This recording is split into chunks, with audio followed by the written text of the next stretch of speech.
दोस्तों स्टडी 91 के online platform में आप सभी का बहुत बहुत स्वागत है। दोस्तों आज आप सभी के समक्ष फिजिक्स यानी भौतिक विज्ञान में अपने अगले लेक्चर को लेकर हाजिर हूं। आज हमारा 476 नंबर का लेक्चर है। देखिए 456 नंबर से हम लोगों ने ये भौतिक विज्ञान पढ़ना शुरू किया था, आज 476 पे पहुंच चुके हैं। यानी कि आज हमारा जो है ये 21 नंबर का लेक्चर है, जो आज हमने चैप्टर चूज किया है। एक नए चैप्टर की शुरुआत करने चल रहे हैं जिसमें उष्मा के संचरण के बारे में बहुत डिटेल में पढ़ेंगे। ठीक है, बहुत सारे सवाल आपकी स्क्रीन पर दिख रहे होंगे, इन्हीं सभी सवालों का जवाब आज आपको अपनी इस क्लास में मैं देने वाला हूं। ठीक है, तो चलिए स्टार्ट करते हैं। और एक चीज और ध्यान दीजिएगा, आज की क्लास अगर आप करते हैं तो पूरे 14,280 सवाल आपके तैयार हो जाएंगे। दे जैसे बूथ बूथ से घड़ा भरता है उसी तरह से जीएस के हम 14,000 से अधिक सवाल कवर कर चुके हैं और हमारी इच्छा सिर्फ इतनी है कि हर एक विषय पर दोस्तों हम लोग चर्चा करें। ठीक है, देखिए हमारे पेड कोर्स भी हैं और आप उन्हें ज्वाइन कर सकते हैं। हर पेड कोर्स के लिए मैंने अलग अलग डेमो दे रखा है। यदि आपको भरोसा है, बिलीव है, विश्वास है कि नितिन सर अच्छा पढ़ाते हैं, इनका कंटेंट अच्छा होता है, समझाने का तरीका अच्छा होता है, तो एक बार आप हमें मौका जरूर दीजिए। और मौका कहाँ दीजिए, जनरली आप जानते हैं कि नितिन सर हिंदी बड़ी अच्छी पढ़ाते हैं, लेकिन कभी आप जीएस की क्लास पढ़िए। कंप्लीट हिस्ट्री का बैच मैंने लॉन्च किया दोस्तों, बहुत शानदार सा बैच है। एक बार आप पढ़ेंगे हमसे, दोबारा उस विषय को पढ़ने की जरूरत नहीं पड़ेगी, चाहे भारत का कोई भी एग्जाम जाके देना हो। ठीक है, तो चलिए आज की क्लास को शुरू करते हैं। पहला सवाल दे रहा दोस्तों कि जल की विशिष्ट उष्मा कितनी होती है, ये आपको बताना है। तो देखिए यहां ध्यान देने वाली बातें हैं कि परीक्षा में जो जल की विशिष्ट उष्मा पूछता है ना, ये कितनी होती है, ये दो तरह से इसका उत्तर मिल सकता है। पूछ सकता है कि कैलोरी में कितनी होती है, इसका मान आपको कैलोरी में बताना है। ठीक है, इसका मान कैलोरी में या फिर इसका मान जूल में बताना हो सकता है। तो ये अलग अलग उत्तर बनेगा।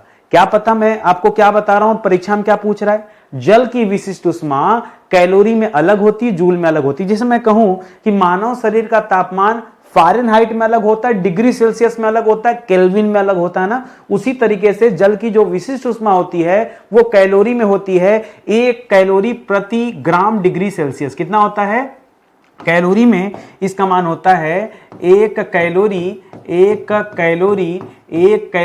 प्रति ग्राम डिग्री सेल्सियस। ये मान जो दोस्तों कैलोरी में है। इसी तरह जूल, तो आप जानते हैं 1 कैलोरी में कितना जूल होता है, 4.18। ठीक है, तो वहीं से आप पता कर सकते हैं कि 4.186। ठीक है, इतना जूल होता है दोस्तों। ठीक है, इतना जूल। तो केवल जूल बोलने से काम नहीं चलेगा, यहां होता है जूल प्रति ग्राम डिग्री सेल्सियस, वही वाला जो ऊपर है वो यहां भी आ जाता है। ठीक है, तो आपको ध्यान देना है कि परीक्षा में मान कैलोरी में पूछा है या जूल में पूछा है, जैसा पूछेगा वैसा जवाब आपको देना है। ठीक है, अगला सवाल देखिए।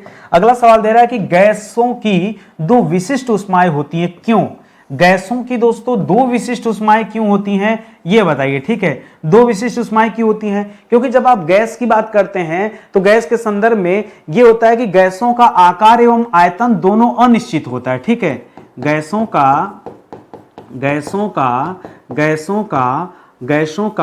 आकार एवं आयतन। ठीक है, आकार प्लस आयतन, ये दोनों क्या होता है दोस्तों, आयतन, ये दोनों अनिश्चित होता है। क्या होता है दोस्तों, ये दोनों अनिश्चित होता है। इसी वजह से इसके अनिश्चित होने के कारण ही क्या होता है, इसकी 2 विशिष्ट उष्माएं होती हैं गैसों की, ऐसा आप मान सकते हैं। परीक्षा में ऐसा ही कुछ ऑप्शन आपको मिलेगा। ठीक है, तो मैं जानबूझ के उत्तर नहीं लिखता कि आप थोड़ा सा प्रेशर दीजिए। जैसे मान लीजिए सवाल आया परीक्षा में कि ऊष्मीय प्रसार का क्रम क्या है, या पूछ दे सर्वाधिक किसमें, न्यूनतम किसमें, ऊष्मीय प्रसार का। ठीक है, तो ऊष्मा का प्रसार सबसे जल्दी जो होता है दोस्तों गैस में होता है। ठीक है, ऊष्मा का प्रसार गैस में सबसे जल्दी होता है, द्रव में गैस से कम होता है और ठोस में बहुत धीमा होता है। ठीक है, तो यहां ध्यान देने वाली बात यह है कि सर्वाधिक पूछेगा तो गैस का बताएंगे, अगर सर्वाधिक पूछ दिया तो गैस का बताएंगे, अगर न्यूनतम पूछ दिया तो ठोस का बताएंगे, या फिर किसी भी तरीके से पूछ दे उसमें प्रसार के बारे में तो आपको बताना पड़ेगा। ठीक है,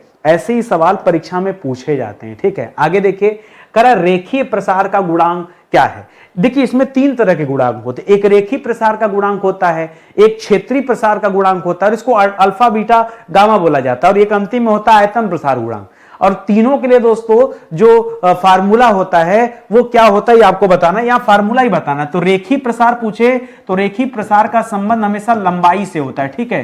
तो याद रखेंगे लंबाई में वृद्धि, ठीक है। रेखीय प्रसार का संबंध किससे होता है? ये लंबाई से होता है। भाई कितना प्रसार हुआ तो रेखीय प्रसार, ठीक है। इसी तरह लंबाई में वृद्धि। जो क्षेत्रीय प्रसार होगा इसका संबंध हमेशा क्षेत्रफल से होता है, ठीक है। क्षेत्रीय प्रसार का संबंध क्षेत्रफल से होता है और आयतन प्रसार का संबंध आयतन से होता है। तो रेखीय प्रसार का संबंध यहां किससे? लंबाई से है। तो लंबाई में वृद्धि गुणे मूल लंबाई गुणे ताप वृद्धि, ठीक है। इसमें ताप वृद्धि जितनी की हुई है उससे आप गुणा कर देंगे तो ये आपको अल्फा जो है प्राप्त हो जाएगा। अल्फा से डिनोट किया जाता है रेखीय प्रसार गुणांक। एकदम एज इट इज ऐसा ही फार्मूला जो दोस्तों वो क्षेत्रीय प्रसार गुणांक का होता है। यहां क्या हो जाता है दोस्तों, अब जो लंबाई में वृद्धि था उसको छोड़ करके हम सीधा कहां पहुंच जाते हैं? क्षेत्रफल में वृद्धि, ठीक है। क्षेत्रफल वृद्धि सब कुछ वैसा रहेगा। यहां लंबाई में वृद्धि था तो मूल लंबाई ले रहे थे, यहां क्षेत्रफल में वृद्धि है तो मूल क्षेत्रफल ले लेंगे। कोई अंतर तब हम यहां क्या ले लेंगे? मूल क्षेत्रफल ले लेंगे। और जो कॉमन है वो क्या है दोस्तों? ताप वृद्धि तो कॉमन रहेगा, ताप वृद्धि तो कॉमन रहेगा। इसी तरह से ये जो तीसरा दे रहा दोस्तों आयतन प्रसार गुणांक, यहां क्या होगा? आयतन में वृद्धि। देखिए जब तक बच्चा नहीं पढ़ता ना उसको लगता है ये सारी चीजें कितनी कठिन है। आज आप पढ़ रहे हैं तो आपको लग रहा है कि सर कितना आसान है, ठीक है। तो मूल आयतन कितना था और कितने का ताप वृद्धि हुआ उसी का दोस्तों गुणा कर देंगे तो ये गामा की प्राप्ति हो जाएगी। अल्फा बीटा गामा इन तीनों से डिनोट किया जाता है रेखीय प्रसार गुणांक, क्षेत्रीय प्रसार गुणांक और आयतन प्रसार गुणांक। ये इसी का मैंने यहां पर सूत्र लिख दिया, ठीक है। अब इन तीन सूत्रों से अलग अलग सवाल बनते हैं। सुनिएगा सवाल क्या देता है, बहुत अच्छा सा सवाल है। देता है कि रेखीय, क्षेत्रीय एवं आयतन प्रसार गुणांक में क्या संबंध होता है। देखिए क्या दे रहा है? रेखीय प्रसार गुणांक, क्षेत्रीय प्रसार गुणांक और आयतन प्रसार गुणांक में संबंध आपसे पूछ रहा है। यानी अल्फा बीटा और गामा के बीच में क्या संबंध होता है ये आपको बताना है दोस्तों। अल्फा बीटा गामा के बीच संबंध क्या है, ठीक है। तो मैं बता रहा हूं संबंध जो होता है इसको ऐसे नहीं लिखते हैं अल्फा, ठीक है। अल्फा को तो अल्फा लिखते हैं लेकिन बीटा के भागे 2 हो जाएगा अनुपात में और गामा के भागे 3 हो जाएगा। इसको ऐसे लिखेगा, ठीक है। अल्फा अनुपाते बीटा के अनुपाते 2 भागे मतलब इसके बटा में 2 और गामा के बटा में 3, इसको ऐसे लिखेगा। या फिर इसको ऐसे भी लिख सकते हैं अल्फा अनुपाते बीटा अनुपाते गामा, ठीक है। ये बराबर होगा इसके और ये बराबर होगा, ये तीनों चीज दे सकता है। ये भी दे सकता है परीक्षा में, ये भी दे सकता है, या फिर इनके बीच में जो अनुपात होता है या 1 2 3 का अनुपात होता है ये भी आप याद रखेंगे, ठीक है। याद रखेंगे क्षेत्रीय प्रसार गुणांक में रेखीय प्रसार गुणांक का अनुपात 1 होता है, क्षेत्रीय प्रसार गुणांक का अनुपात 2 होता है और आयतन प्रसार गुणांक का अनुपात 3 होता है। 1 2 3 का अनुपात होता है। न जाने परीक्षा में क्या दे दे, ठीक है। इन तीनों में से कुछ भी दे सकता है, ठीक है। तो इसे आप जो है समझिएगा और याद रखिएगा। आगे दे रहा है कि ऊष्मा संचरण की कितनी विधियां होती, ठीक है। ऊष्मा संचरण माने क्या होता है? एक स्थान से ऊष्मा दूसरे स्थान पे जाना है। अब उसकी कितनी विधि होती है दोस्तों? तो ऐसा माना जाता है कि ऊष्मा संचरण की कुल 3 विधियां होती हैं। मन में भी आ रहा होगा कि सर वो 3 विधियां कौन कौन सी होती है, पता लग जाता तो बड़ा अच्छा होता। चलिए मैं बताता हूं, आपको समझाता हूं वो 3 विधि कौन कौन सी होती है। ऊष्मा संचरण की 3 विधियां। इसकी पहली विधि है चालन, आपने सुना भी होगा चालन। इसकी दूसरी विधि है संवहन, क्या है? संवहन। इसकी तीसरी विधि है विकिरण, क्या है? विकिरण। तो चालन, संवहन और विकिरण यही ऊष्मा संचरण की 3 विधियां हैं। इन 3 विधियों से भी दोस्तों सवाल पूछा जाता है। अब सवाल देखिए अगला कैसे बन रहा है, जरा ध्यान दीजिएगा। अगला सवाल दे रहा है कि चालन विधि। चालन विधि को ही दोस्तों कंडक्शन मेथड का नाम दिया जाता है। कह रहा कंडक्शन मेथड की विशेषता बता दीजिए आप, या चालन विधि की विशेषता बता दीजिए। तो चालन विधि की विशेषता क्या होती है? कहा जाता है कि ये जो विधि है ये केवल ठोस में दोस्तों काम आती है, ठीक है। ऊष्मा संचरण के माध्यम, अच्छा इसमें पहली चीज याद रखेंगे कि माध्यम की आवश्यकता होती है, ठीक है। ऊष्मा संचरण हेतु, ठीक है, ऊष्मा उष्मा संचरण हेतु माध्यम की आवश्यकता होती है। बिना माध्यम के उष्मा का संचरण नहीं होता चालन विधि में, ठीक है। माध्यम की आवश्यकता होती है। बिना माध्यम के उष्मा संचरण संभव नहीं है, ये आप याद रखिएगा, ठीक है। और कहां पे किस किस चीजों में दोस्तों उष्मा संचरण होता है, तो ठोस में। दो चीजें लिखिएगा, ठोस में और पारा में, ठीक है। ठोस में प्लस और क्या लिखेंगे, पारे में, ठीक है। अब आप कहेंगे सर पारा तो लिक्विड फॉर्म में है, आपने कहा ठोस में होता है, इसीलिए तो अपवाद के रूप में मैंने पारा भी लिख दे रहा हूं, ठीक है। क्योंकि हर बच्चा ठोस रट के जाता है, पारा रट नहीं पाता और गलती उससे यही हो जाती है। तो ठोस में और पारे में याद रखेंगे उष्मा का संचरण चालन विधि से होता है। ठोस तो हर बच्चा रट के बैठा है, ये पारा लोग नहीं रट पाते हैं, ठीक है। तो इस पारे को दोस्तों मैं रेड बॉक्स में रख दे रहा हूं ताकि इसको आप जरूर याद रखेंगे, ठीक है। मोस्ट इंपॉर्टेंट है, जो लोग नहीं जान पाते हैं तो इसको आप समझिएगा, ठीक है। चलिए और आगे बढ़ते हैं। अगला सवाल करा, पदार्थ में चालन द्वारा उष्मा का संचरण क्या कहलाता है। यदि किसी पदार्थ में, अब पदार्थ ठोस होना चाहिए, किसी पदार्थ में यदि उष्मा का संचरण हो रहा है चालन विधि के द्वारा, तो यह संचरण जो दोस्तों क्या कहलाता है, कुछ नहीं, इसे उष्मा की चालकता कहते हैं। क्या कहते हैं, इसे उष्मा की चालकता कहते हैं। क्या कहते हैं, अरे भाई उष्मा संचरण हो रहा था, उष्मा की चालकता है जिसे, ठीक है, इसी नाम से ही जानते हैं। तो कुछ खास नहीं है, केवल नाम क्या है ये आपको बता भर देना है, इससे ज्यादा यहां पे कुछ नहीं है, ठीक है। अगला सवाल देखिए, करा चालक यानी कंडक्टर का उदाहरण दोस्तों कौन कौन से है। कैसे आपने पढ़ा कि उष्मा का संचरण जो होता है दोस्तों, इसके लिए किसी न किसी माध्यम की आवश्यकता होती है,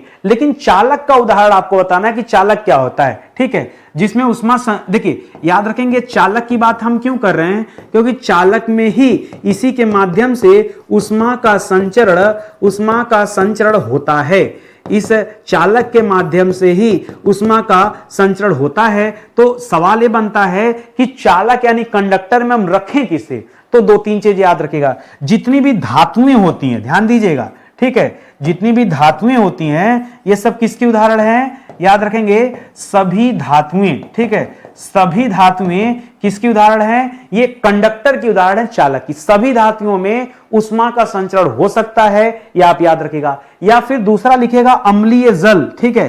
क्या लिखेंगे, अम्लीय जल, ठीक है। जो एसिडिक वाटर होता है उसमें भी दोस्तों उष्मा का संचरण हो सकता है। या फिर मानव शरीर, ठीक है, मानव शरीर, ठीक है। मानव शरीर जो दोस्तों यह भी क्या माना जाता है, इसमें भी उष्मा का संचरण हो जाता है। अगर उष्मा का संचरण नहीं होता तो बुखार आने पर आपका शरीर गर्म कैसे होता है, ये बताइए। यदि उष्मा का संचरण न होता तो संभव होता क्या, गर्मी में गर्म, ठंडी में ठंडा होता है ना, हम कह रहे किसी कारण से होता है ना, उष्मा का संचरण मायने रखता है। तो ये तीनों उदाहरण आप याद रख, इतना ही नहीं इत्यादि लिख लीजिए यार यहां पे, इत्यादि। भाई और भी उदाहरण हो सकते हैं, ये मैंने मुख्य रूप से आपको 3 उदाहरण दिया, तो ये सब चालक के उदाहरण हैं, कंडक्टर के उदाहरण हैं, ठीक है। अगला सवाल देखिए, अगला सवाल दे रहा है कुचालक। जिस तरह से चालक होता है इसी तरह से कुचालक होता है। देखिए चालक में उष्मा का संचरण होता है, लेकिन जो कुचालक होते हैं बैड कंडक्टर होता है, इसमें उष्मा का संचरण नहीं होता है, ठीक है। आपने कभी कुकर में खाना बनाया, अब कुकर तो गर्म होता है लेकिन कुकर को पकड़ने वाला जो हैंडल होता है वो गर्म नहीं होता। यदि वो भी गर्म होता तो क्या आप खाना बना पाते उसको पकड़ के, संभव पाता नहीं। इससे क्या पता चलता है कि जो हैंडल है वो कुचालक है और जो कुकर है वो कहीं ना कहीं धातु का बना है, तो चालक है वो, ठीक है। तो इसीलिए कह रहा कुचालक यानी जो बैड कंडक्टर है, उस बैड कंडक्टर का उदाहरण दोस्तों कौन कौन से हैं। जैसे एग्जांपल में लकड़ी ले लिया, ठीक है, लकड़ी में उष्मा का संचरण नहीं होता। एग्जांपल में हमने कांच ले लिया, कांच में भी दोस्तों उष्मा का संचरण नहीं होता, हाँ याद रखिएगा कांच में भी नहीं होता। या मैं कह दूं सिलिका में भी उष्मा का संचरण नहीं होता। या मैं कह दूं कपड़ा, जो कपड़े वगैरह होते हैं, ठीक है, कपड़े वगैरह जो होते हैं इसमें भी उष्मा का संचरण नहीं होता, ठीक है। या फिर अलग अलग भी ले सकते हैं, जैसे रबड़ वगैरह ले लीजिए, वहां नहीं होता है रबड़, ठीक है, रबड़, या फिर जैसे ऊन वगैरह हो गया, यहां नहीं होता, इत्यादि, ठीक है। ये सब कुचालक माने जाते हैं, सब क्या माने जाते हैं, कुछ पत्थर वगैरह सब कुचालक होते हैं, ठीक है। तो इसको आप याद रखेगा, इसमें उष्मा का संचरण नहीं होता है, तो इन चीजों को आप यानी जो कुकर को पकड़ने के लिए मुठिया है, वो चाहे आप कांच का बना लो, वो गर्म नहीं होगा, लकड़ी का बना लो, ठीक है, प्लास्टिक रहेगा, हार्ड प्लास्टिक रहेगा तो वैसा प्लास्टिक रहेगा तो पिघल जाएगा, ठीक है। तो ये सारा है, इसको आप याद रखेंगे, ठीक है। चलिए आगे बढ़ते हैं। अगला दे रहा है उष्मारोधी। क्या दिया, उष्मारोधी, जिसे थर्मल इंसुलेटर बोलते हैं, उष्मारोधी। कह रहा उष्मारोधी का उदाहरण क्या है, उष्मारोधी का मतलब क्या होता है, पहले इसे समझिए। उष्मारोधी दो शब्दों से मिलकर बना हुआ है, उष्मा धन अवरोध, अवरोधी, ठीक है, यानी अवरोध यानी रोकना, ठीक है। अवरोध का तात्पर्य क्या होता है, रोकना। उष्मारोधी का मतलब होता जो उष्मा को रोकता हो, यही ना। उष्मारोधी का मतलब होता जो उष्मा को आगे बढ़ने से रोक देता हो, उसे उष्मारोधी कहते हैं, उसे थर्मल इंसुलेटर कहते हैं। और इसका एग्जांपल क्या है दोस्तों, थर्मल इंसुलेटर का, तो परीक्षा में ऑप्शन देगा एबोनाइट, ठीक है। सर ये तो हमने नहीं सुना था, हाँ, तो हर चीज आप नहीं जानते हैं, एबोनाइट याद रखेगा। या फिर एस्बेस्टस, पत्थर वगैरह का नाम सुना है, एस्बेस्टस का नाम सुना होगा, एस्बेस्टस, ठीक है, एस्बेस्टस, ठीक है, एस्बेस्टस वगैरह का नाम सुना होगा, इत्यादि, ठीक है। ये जो होते हैं दोस्तों, ये क्या कहलाते हैं, ये उष्मारोधी कहलाते हैं, ठीक है। इसमें उष्मा एकदम नहीं पार होती। बड़ी बड़ी बिल्डिंगें देखेंगे वो एस्बेस्टस की बनती हैं, क्यों, बड़ी बड़ी जो पानी की टंकियां होती है उसको एस्बेस्टस का, हालांकि बहुत हानिकारक भी होता है, लेकिन इसलिए बनाया जाता है कि कम गर्म, ठीक है, ठीक है। तो इस तरह से दोस्तों आप याद रखेंगे, एस्बेस्टस पत्थर का यूज किया जाता है। आगे देखिए, कह रहा गैसों व द्रवों में उष्मा का संचरण दोस्तों किस विधि से होता है। अभी पीछे आपने पढ़ा था कि चालन विधि जो हमने पढ़ा, ठीक है, जो हमने चालन विधि पढ़ा, इस चालन विधि से हमने दो चीज देखा था, या तो ठोस में उष्मा का संचरण चालन विधि से होता है, या पारे में उष्मा का संचरण इस चालन विधि से होता है, हमने ये सीखा। लेकिन गैस और द्रव जो हैं उसमें दोनों आ जाते काम। हमने पढ़ा उष्मा संचरण की तीन विधियां हैं, चालन पढ़ा था, संवहन पढ़ा था और विकिरण पढ़ा था। तो गैसों और द्रव में उष्मा का जो संचरण होता है वो संवहन विधि होता है। जो दूसरा वाला हमने पढ़ा था संवहन विधि, इसको यहां पे नोट करेंगे, ठीक है, संवहन विधि द्वारा होता है, ठीक है। अब आप कहेंगे सर विकिरण, उसके बारे में भी बताऊंगा, ठीक है, कि विकिरण के द्वारा क्या होता है। अभी सुनिए, ये जो गैस, जहां जहां भी गैस होगा या जहां भी लिक्विड होगा वहां उष्मा का संचरण किससे होता है, वो संवहन विधि द्वारा होता है। देखो कुकर ठोस था, वो तो गर्म कर दिया, अब उस कुकर में हमने पानी भर दिया, तो पानी क्यों गर्म हो गया भाई, पानी द्रव था, पानी क्या था, द्रव था। और द्रव जो है ये संवहन विधि द्वारा दोस्तों क्या हो जाता है, वो उष्मा का संचरण उसमें होता है, इस वजह से धीरे धीरे क्या हुआ, वो गर्म हो गया, ठीक है। आगे देखिए अगला सवाल, कह रहा पृथ्वी का जो वायुमंडल है, हमारी पृथ्वी के चारों तरफ जो वायुमंडल है, ये किस विधि से दोस्तों गर्म होता है, यह भी इसी संवहन विधि से गर्म होता है, ठीक है। जो बच्चा नहीं पढ़ा होता है उसको लगता है कि विकिरण से कर ले, नहीं, याद रखेंगे संवहन विधि द्वारा ही दोस्तों संपूर्ण पृथ्वी का जो वायुमंडल है यह भी दोस्तों गर्म होता है, ठीक है, गर्म होता है। ये चाहे पृथ्वी ले लीजिए या फिर दोस्तों आपने सुना होगा कि दोस्तों एक कृत्रिम रूप से दोस्तों एक ऐसा घर बनाया जाता है जिसमें क्या किया जाता है, सब्जियों की खेती वगैरह की जाती है एक विशेष टेम्परेचर पर। तो वो सब कैसे हो पाता है, वहां भी दोस्तों इसी संवहन विधि के द्वारा दोस्तों चीजें होती हैं। तो पूरा का पूरा पृथ्वी जो गर्म होती, हीट होती है, ठीक है, यह भी इसी संवहन विधि से गर्म होती है, इसको आप याद रखेंगे, ठीक है। देखिए आप हमारे साथ जुड़ेंगे तो आपको एक फायदा मिलेगा, फायदा मिलेगा कि धीरे धीरे धीरे धीरे हमारा एक एक सब्जेक्ट कवर होता जा रहा है। हमने एंशिएंट हिस्ट्री से शुरू किया कहानी, पूरा प्राचीन इतिहास के एक एक चैप्टर से सारे सवाल मैंने करा दिए, जितने सवाल आपके परीक्षा में बन सकते थे, ठीक है, वो सब सवाल मैंने आपको पढ़ा दिया। उसी तरह से मध्यकालीन भारत का इतिहास, उसी तरह से आधुनिक भारत का इतिहास, उसी तरह से संविधान, पूरी भारतीय राज व्यवस्था, उसी तरह से विश्व का भूगोल, भारत का भूगोल। इतना आसान नहीं था। विश्व का भूगोल मैंने पूरे 100 लेक्चर में पढ़ाया, भारत का भूगोल मैंने 125 लेक्चर में पढ़ाया। देखिए जब मैं पढ़ाना शुरू करता हूं ना, मैं गिन के नहीं पढ़ाता हूं कि कौन सा विषय कितने लेक्चर में खत्म हो गए, मैं कभी गिनता नहीं हूं। वो चाहे फ्री वाली क्लास हो या हमारी पेड की क्लास हो, मैं कभी नहीं गिनता। मैं हमेशा ये सोच के पढ़ाता हूं कि कहीं कुछ छूटना नहीं चाहिए, चैप्टर के इंपॉर्टेंस के हिसाब से या क्वेश्चन। भाई देखिए एक चीज तो आप भी जानते हैं कि किसी भी विषय में मान लीजिए 10 चैप्टर हैं, तो ऐसा नहीं कि 10 के 10 चैप्टर सब के सब महत्वपूर्ण हो, कोई ज्यादा महत्वपूर्ण होगा, कोई कम महत्वपूर्ण होगा। तो कम महत्वपूर्ण से कम सवाल मिलेंगे, ज्यादा महत्वपूर्ण से ज्यादा सवाल बनेंगे। सिंपल सी बात है, लेक्चर पे इफेक्ट आएगा। ठीक है, कम महत्वपूर्ण में हो सकता है 2 ही 3 लेक्चर बने, ज्यादा महत्वपूर्ण में हो सकता है 10-12 लेक्चर बन जाए ना। तो इस तरह से तो मेरी कोशिश ये होती है कि मैं एक एक विषय आपको पढ़ाऊं और ढंग से पढ़ाऊं, एकदम इत्मीनान से पढ़ाऊं। मुझे कोई मैराथन नहीं चलाना है, मैं बहुत आराम से कवर करता हूं। ये 6 विषय पढ़ा चुका हूं आपको, 7वां विषय दोस्तों पढ़ा रहा हूं। और 7वें विषय में मैंने फिजिक्स की क्लास लेनी शुरू की थी, जो 456 नंबर से पढ़ना शुरू किया गया था और आज 476 पे आ गए हैं। और आज हमारा 21 नंबर का लेक्चर है। ठीक है, 21 नंबर का लेक्चर है फिजिक्स में। मुझे नहीं पता है फिजिक्स में कितना लेक्चर जाएगा, पढ़ाने से मतलब है ईमानदारी से पढ़ाते जा रहा हूं। ठीक है, और ये जितनी भी क्लासेस चल रही हैं, ये लगभग सभी सरकारी परीक्षाओं के लिए इंपॉर्टेंट है। आप पढ़ के देखो। हर बच्चा सोचता है कि रेलवे लिखा होगा तभी रेलवे के लिए पढ़ूंगा, नहीं तो नहीं। तो भैया मेरे यहाँ ऐसी क्लास नहीं चलती। ठीक है, अरे फिजिक्स पढ़ने आओ, फिजिक्स पढ़ो। हम कहते हैं इतना अच्छा फिजिक्स पे आपकी तैयारी हो जानी चाहिए कि एग्जाम में सवाल है और फंसना चाहिए, कुछ रुकना नहीं चाहिए। इतना मैटर रखो, किस एग्जाम के लिए क्या कैसे, इतना मत सोचा करो भाई।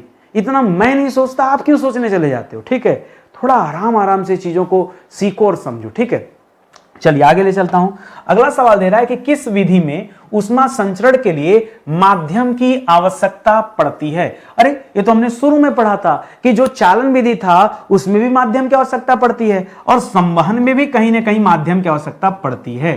तो याद रखेंगे, जो पहला था ऊष्मा संचरण के लिए, जो चालन विधि था उसमें भी और जो संवहन विधि था उसमें भी। ठीक है, माध्यम तो चाहिए। ठीक है, इसमें माध्यम की आवश्यकता पड़ती है, बिना माध्यम के ऊष्मा संचरण नहीं हो सकता। ठीक है, माध्यम चाहिए। लेकिन जो विकिरण विधि है उसमें दोस्तों माध्यम नहीं चाहिए होता। क्यों? अब आप देखो ना, सूर्य कहां है, पृथ्वी कहां है, बीच में कोई माध्यम है? बीच में तो निर्वात है ना। ठीक है, लेकिन फिर भी वहां से सूर्य की ऊष्मा पृथ्वी तक पहुंच जाती है।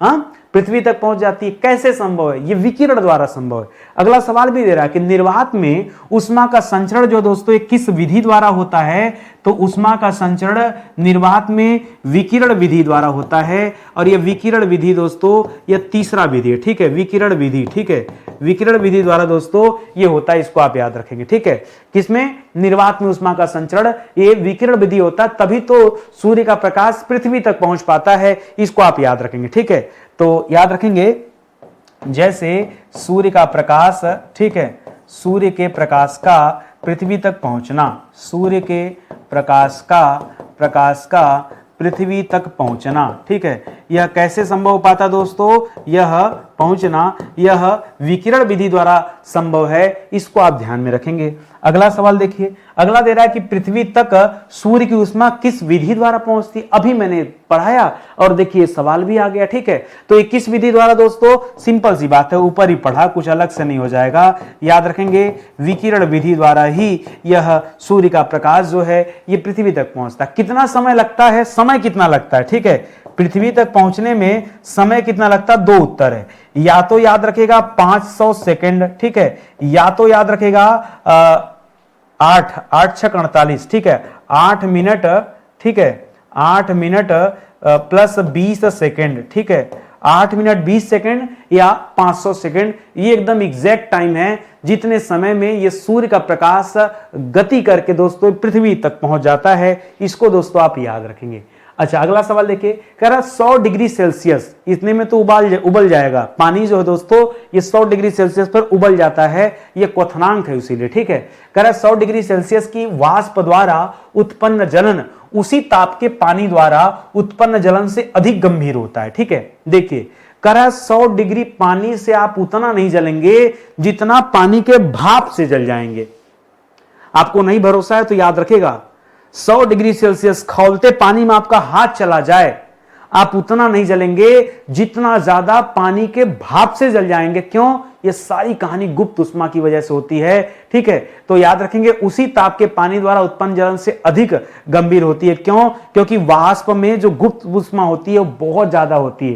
पानी, गर्म पानी से भी ज्यादा गुप्त ऊष्मा ये वाष्प में होती है। तो इसको अपने भाषा में लिखेगा, क्योंकि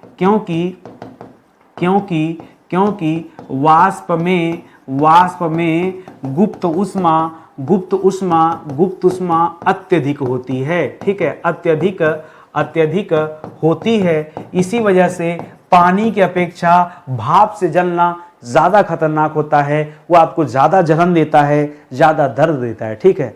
ट्राई मत करने चले जाना, ठीक है। समझो फिजिक्स है, देखिए विज्ञान है क्या, जो पहले से सिद्ध है वही विज्ञान है। जब तक चीजें सिद्ध नहीं होती तब तक उसे विज्ञान माना ही नहीं जाता, ठीक है। जब चीजें सिद्ध हो जाती तभी वो विज्ञान कहलाता है। करेक्ट। ठंडे प्रदेशों में पारा के स्थान पर एल्कोहल का यूज दोस्तों ये द्रव तापमापी में क्यों किया जाता है, मैंने समझाया था, ठीक है। पारा जो होता है वो एक निश्चित टेम्परेचर के बाद जम जाता है, लेकिन जो एल्कोहल होता है यह नहीं जमता है, इसी वजह से, ठीक है। क्योंकि इसको अपने भाषा में लिख सकते हैं, क्योंकि एल्कोहल का गलनांक निम्नतम होता है, पारा से निम्न होता है, क्योंकि एल्कोहल का गलनांक पारा की अपेक्षा निम्नतम होता है, ठीक है। पारा की अपेक्षा निम्नतम होता है। इसी वजह से पारे की जगह पे जो हम एल्कोहल का यूज करते हैं, क्योंकि एल्कोहल जमता नहीं है, ठीक है। इस वजह से दोस्तों यूज किया जाता है। आगे देखिए, कर स्वचालित इंजनों में हिमरोधी के लिए किसका प्रयोग किया जाता है? हिमरोधी यानी बर्फ न जमे। हिम का मतलब क्या होता है? हिमरोधी का मतलब समझिए, हिम का मतलब हो जाता है बर्फ, रोधी का मतलब होता है अवरोधी, यानी बर्फ को जमने से रोकना। तो जो स्वचालित इंजन होते हैं, ऑटोमेटिक जो इंजन होते हैं, उसमें हिमरोधी के लिए दोस्तों किसका यूज किया जाता है? तो याद रखेंगे, यहां यूज किया जाता है एथिलीन का, ठीक है। शॉर्टकट में एथिलीन याद रखेगा, आगे इसमें लगा दीजिएगा ग्लाइकॉल बोलते हैं, ठीक है। एथिलीन ग्लाइकॉल, ठीक है। ग्लाइकॉल का उपयोग किया जाता है किसके लिए? हिमरोधी के लिए, ठीक है। बहुत अच्छा सा सवाल है, ये परीक्षा में बहुत सारे लोग नहीं बता पाते, ठीक है। करा परम शून्य ताप क्या होता है? परम शून्य ताप, नाम तो सर कई बार सुना परम शून्य ताप का, लेकिन इसके बारे में नहीं पता है, ठीक है। आइए मैं आपको समझा देता हूं। परम शून्य ताप आप कह सकते हैं, अच्छा ये विज्ञान में सिद्ध भी है, इसलिए कहा जाता है सैद्धांतिक रूप से जो मिनिमम से मिनिमम टेम्परेचर है वही परम शून्य ताप है, ठीक है। मैक्सिमम नहीं। लोग सोचते हैं परम का मतलब हाईएस्ट, नहीं, यहां हाईएस्ट नहीं सोचना है, यहां परम का मतलब न्यूनतम मानना है, ठीक है। तो यहां लिखेगा सैद्धांतिक रूप से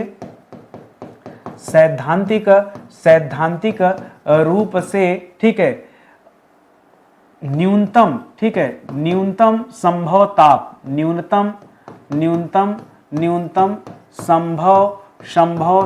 ठीक है। जितना मिनिमम हो सकता है, ठीक है, जितना अधिकतम मिनिमम हो सकता है उसी को परम शून्य ताप कहा जाता है। ध्यान दीजिएगा, मैं फिर समझा रहा हूं, परम लिखने की वजह से लोग सोचते हैं मैक्सिमम, नहीं, मिनिमम को कहा जाता है यहां पे परम शून्य ताप। इसको आप याद रखेंगे। जो नहीं जानता वो न जाने, जो आज तक नहीं जानता उससे भी फर्क नहीं पड़ता, आज पढ़ लिए तो कम से कम आज जान जाओ, ठीक है। मेरी हर क्लास में मैं कहीं टाइम पास नहीं करता, इसीलिए 30 सवाल लेकर आता हूं और 30 मिनट भी नहीं लगता मुझे लिखने में। 30 सवाल पढ़ाने में मुझे 30 मिनट भी नहीं लगता, जबकि मुझे इतना लिखना भी रहता है, एक्सप्लेन करना रहता है, समझाना रहता है। यहीं पे मैं इधर उधर बातचीत करता तो अनायास की क्लास लंबी हो जाती। क्या फायदा? लंबी करेंगे क्लास, आपके समय का नुकसान होगा और आपसे ज्यादा मुझे अपना समय प्यारा, मुझे अपना भी समय नहीं नुकसान करना है, ठीक है। आगे देखिए, कह रहा किसी पदार्थ को गर्म करने पर क्या घटित होता है? ये तो ऐसा लगता है इतना कठिन सवाल। अरे यार, किसी पदार्थ को गर्म करोगे तो पदार्थ गर्म हो जाए। कह रहा किसी पदार्थ को गर्म करने पर क्या घटित होता है, ठीक है। अरे पदार्थ क्या हो जाएगा? गर्म हो जाएगा, ठीक है।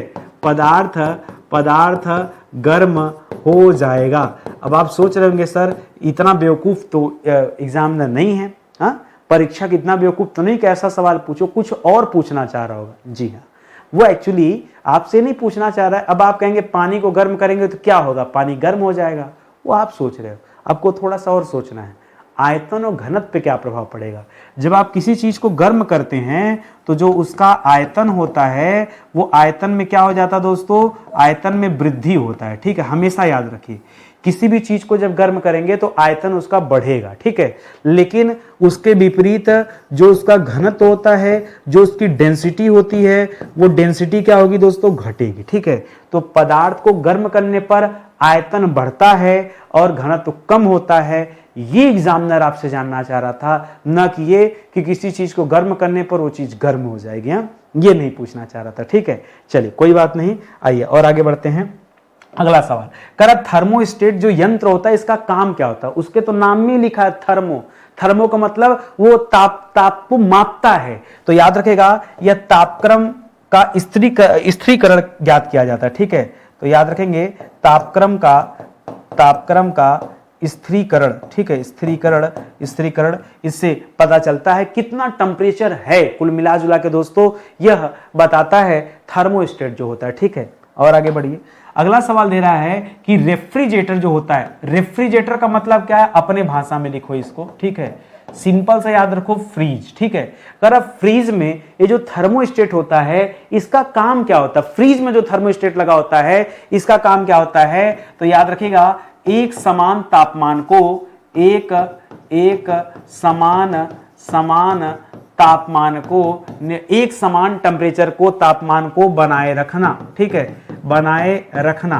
मैंने क्या कहा, पीछे आपने पढ़ा कि थर्मोस्टेट का काम ही होता है तापक्रम को स्थिरीकरण करना। स्थिरीकरण करने का मतलब होता है एक टेम्परेचर पर मेंटेन रखना, स्थिरीकरण स्थित रखना, रोक के रखना, उतने पे बनाए रखना। ठीक है, तो उसी को कहा जाता है यहाँ पे। जैसे मैं कहूँ एसी वगैरह है, अब आपने सेट कर दिया कि बेटा ले 24, अब तो 24 पे हवा देना। क्यों भैया, उसको कैसे पता कि 24 पे देना है, वो कम ज्यादा क्यों नहीं हो सकता है, थर्मोस्टेट लगा होता है, उसी टेम्परेचर पे चलता रहेगा। उसी तरह से ये जो फ्रिज होता है उसमें भी बटन होती है, आप जितना सेट करेंगे उसी पे स्थिर हो जाएगा। ठीक है, समझ में, अपनी भाषा में समझो, ज्यादा सही है, आसानी से याद रहेगा। ज्यादा अंग्रेजी के चक्कर में पढ़ेंगे तो मैं खुद ही नहीं समझ पाऊंगा, मैं आपको क्या समझाऊंगा। मुझे देखिए, मुझे ऐसा वैसा मास्टर ना समझे, बहुत हाई फाई इंसान नहीं हूं, मेरा काम सिर्फ इतना सा है ना, मैं आपको ऐसे पढ़ा दूं कि याद हो जाए और आप सवालों को हल कर लो, बस मेरी इतनी सी जिम्मेदारी है। मैं इससे ज़्यादा प्रयोग भी नहीं करता, ना मैं इससे ज़्यादा समझाने का प्रयास करता हूँ। मैं कोई चीज़ जब पढ़ता हूँ, कंटेंट उस पर बनाता हूँ, तो पहले मैं सोचता हूँ कि मैं कितने आसान भाषा से खुद समझ पा रहा हूँ। भाई एक अध्यापक जब तक खुद नहीं जानेगा तब तक दूसरे को क्या समझाएगा। तो पहले मैं खुद समझता हूँ, उसको अपने भाषा में याद रखता हूं, तब वो चीजें मैं आपके सामने लाता हूं, फिर उसको उसी अनुरूप आपको बताने का भी प्रयास करता हूं कि आप भी उसी तरीके से याद रखिए तो याद हो जाएगा। करा जो सिले बिस्कुट होते हैं, बिस्कुटों की फ्रिज के अंदर रखने, सिले बिस्कुटों को, ठीक है, सिले बिस्कुटों को फ्रिज के अंदर रखने पर वह कुरकुरे हो जाते हैं। क्योंकि वो क्यों कुरकुरे हो जाते हैं दोस्तों, क्योंकि देखिए फ्रिज के अंदर रखने से होता क्या है, जो ह्यूमिडिटी है, जो आर्द्रता है, वो अवशोषित हो जाती है। ठीक है, आर्द्रता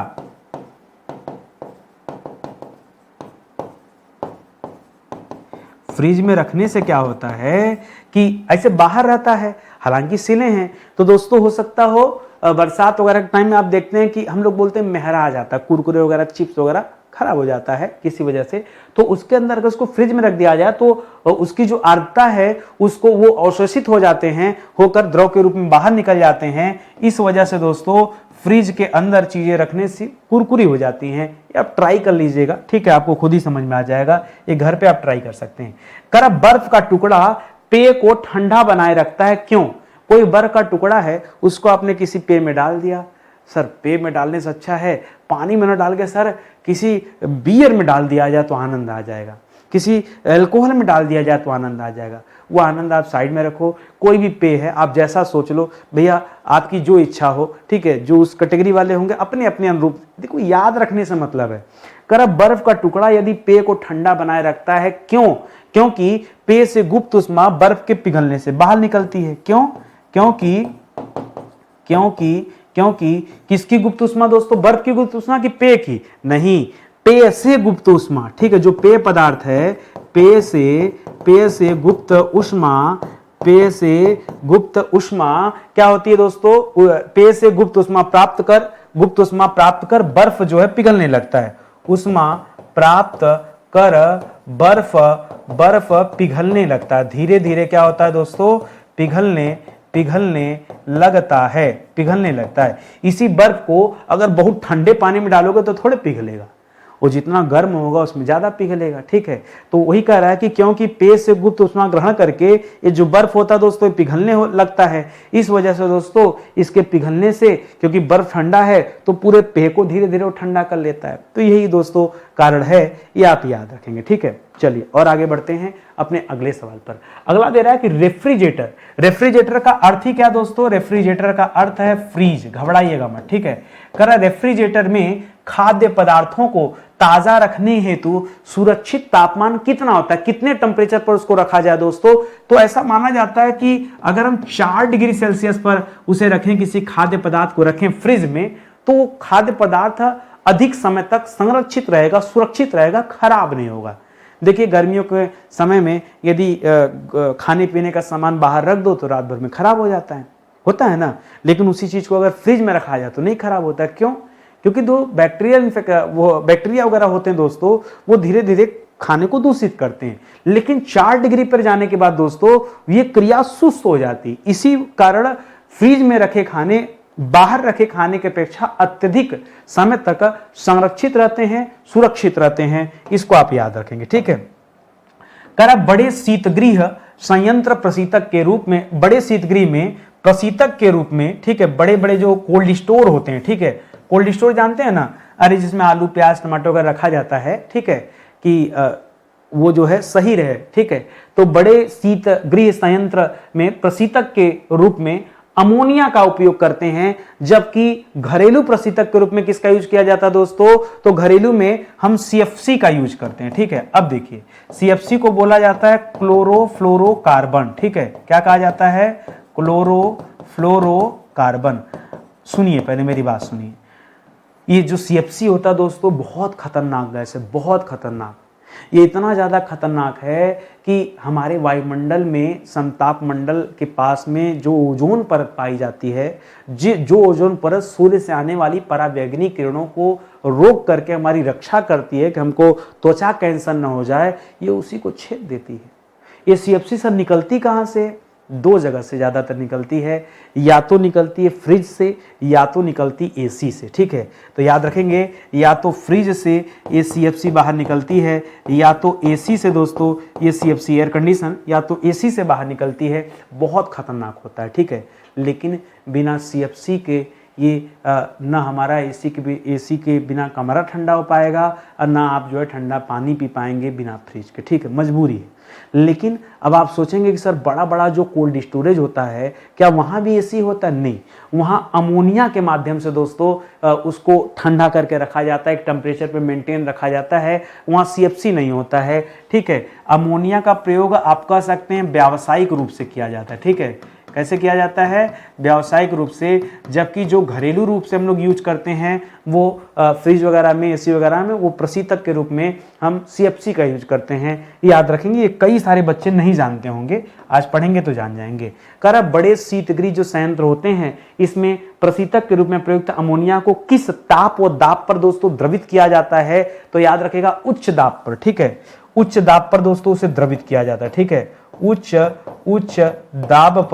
दाब पर, ठीक है, उच्च दाब पर दोस्तों से क्या करते हैं, द्रवित करते हैं। लिख रहा है ना किस ताप और दाब पर, तो उच्च दाब या उच्च दाब और दाब पर एवं परिवेश ताप पर। ठीक है, ठीक है, चलिए ठीक है, यही कर लीजिए, परिवेश बोलते हैं। ठीक है, जितना वहां का जरूरत हो। ठीक है, परिवेश ताप पर दोस्तों इसको द्रवित किया जाता है उस अमोनिया को, तब जाके बड़े बड़े कोल्ड स्टोरेज क्या होते हैं, ठंडा रहते हैं। ठीक है, और ऐसे अगर एसी और फ्रीज के रूप में हम चाहें कि बड़े बड़े कोल्ड स्टोरेज को ठंडा रखें तो इतना बिल आ जाएगा ना कि आप कभी भर ही नहीं पाएंगे। ठीक है, खैर ये सब अलग बात है। तो इसी के साथ दोस्तों आज का सेशन समाप्त होता है। आपसे यही निवेदन करना चाहूँगा, आप मुझे जीएस पढ़ने के लिए एक बार मौका दीजिए। आप मुझसे जीएस पढ़ के देखिए, आपने लाखों रुपए खर्च करने के बाद भी वो क्वालिटी आपको नहीं मिलेगी। ईमानदारी से बता रहा हूँ, मेरी जितनी भी क्लास है, मैं अपनी क्लास इतना मेहनत से बनाता हूँ दोस्तों कि आप कभी कह ही नहीं सकते कि सर मेरा पैसा डूब गया या मैंने चीज़ें नहीं सीखी। हाँ, आप ये जरूर कहेंगे सर आप आवश्यकता से अधिक पढ़ाते हैं। मैं आवश्यकता से अधिक भी नहीं पढ़ाता, ठीक है। मैं पढ़ाऊंगा ना जब चीजें आपको समझ में आएगी खुद ही। मेरा मानना होता है कि आप किसी विषय को एक बार पढ़ो, और आप सोचते हैं कि हम कोई विषय बार बार पढ़ें। आप जरा केयर करो, आप कितने साल से तैयारी कर रहे हैं। एक अनुमान आप लगाओ, 1 साल 2 साल 3 साल 4 साल 5 साल, जरा पीछे झांक के देखो फ्लैशबैक में, तो आपको समझ। और कितने बार आपने एक ही विषय को पढ़ा। और आज भी मैं आपसे पूछ दूं कि आज के दिन में क्या कोई भी एक ऐसा विषय है जहां पूर्ण रूप से लड़ने को तैयार है कि हाँ सर इस विषय में सवाल आए तो चलिए 100 में 100 ना सही लेकिन 90 प्लस तो मैं सही कर दूंगा। क्या इतनी तैयारी आपकी है? कोई एक विषय नहीं है तो क्यों नहीं है? उसका कारण यही है कि आप ना थोड़ी थोड़ी चीजें पढ़ते हैं, और ऐसा जब तक करते रहेंगे। पीछे फ्लैशबैक में 5 साल गए तो आगे भी फ्लैशबैक देख लीजिए अपना भविष्य, कि अगले 5 साल बाद भी आप वहीं खड़े रहेंगे जहां आप आज खड़े हैं। इसलिए इन चीजों से, इस चक्र से, इस दुष्चक्र से बाहर निकलिए, और जो मैं समझा रहा हूं एक बार मेरे बताए रास्तों पे चलिए। अरे 1,50,000 नहीं खर्च होने वाला आपका, 10-5,000 भी नहीं खर्च होने वाला है, 1,000-2,000 रुपये खर्च होगा। आप पढ़ के देखिए, खुद आपको समझ में आएगा कि नितिन सर ने जो कहा उस बात में कितनी सच्चाई है, ठीक है। तो एक बार आइए, आपका स्वागत है, बाकी सब आपकी मर्जी। ये हमारा नया एप्लीकेशन है स्टडी 91 ऑफिशियल, सारी क्लासेस इसी पे चलती हैं। ये हमारा हेल्पलाइन नंबर है, कहीं कोई दिक्कत है, परेशानी है, व्हाट्सएप पे मैसेज दीजिएगा। व्हाट्सएप पे लिखिए कि सर यही दुविधा है हमें, ठीक है, आपकी दुविधा दूर की जाएगी, ठीक है। तो आज का सेशन ही समाप्त होता है, मिलते हैं अगले लेक्चर में, तब तक के लिए बहुत बहुत धन्यवाद। बहुत सारे बच्चे कह रहे थे कि सर नोट्स कहाँ से मिलेगा जो आप क्लास पढ़ा रहे हैं। तो नोट्स के लिए दोस्तों आप चले जाइए, एक आपको वेबसाइट मिल जाएगा वैदिकी.com, ठीक है, वैदिकी.com, ठीक है। इस वेबसाइट पर दोस्तों नोट्स अवेलेबल हैं, फ्री PDF भी अवेलेबल है, दोनों अवेलेबल है, जो आपको ज़रूरत लगे आप ले लीजिएगा, ठीक है। तो चलिए आज की क्लास ये समाप्त होती है, मिलते हैं अगले लेक्चर में, तब तक के लिए बहुत बहुत धन्यवाद आप सभी का। जय हिंद, जय Bharat, thank you so much.